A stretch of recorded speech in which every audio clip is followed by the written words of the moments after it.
Welcome to the Learning Pines YouTube. We hope this video helps. You begin by locking tempo and key. Pick 140 to 150 BPM and a minor scale to set the mood. Next, load a soft pad, a silky lead, an 808 style sub, and a delicate snare so textures sit right.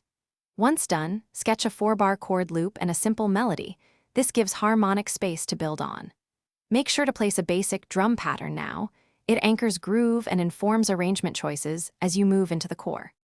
Now you sculpt sounds and arrange. Design the lead with gentle detune, a low-pass filter, and subtle chorus so it breathes. Use an LFO between 0, 5, and 1. 5 depth for movement.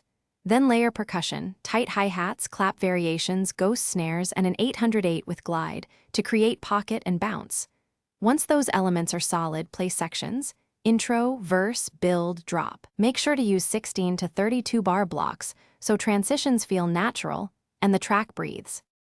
You finish by mixing for clarity. High pass pads to clear lows, sidechain the 808 to the kick, and apply gentle saturation on the master for warmth. Then add effects, reverb with pre-delay, a subtle delay on the lead, and automation to keep interest. If things go wrong, check the low end first.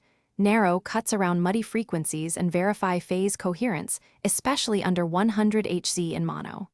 Finally, render and listen on small speakers versus headphones to confirm balance. Thanks for watching. Consider subscribing if we helped you.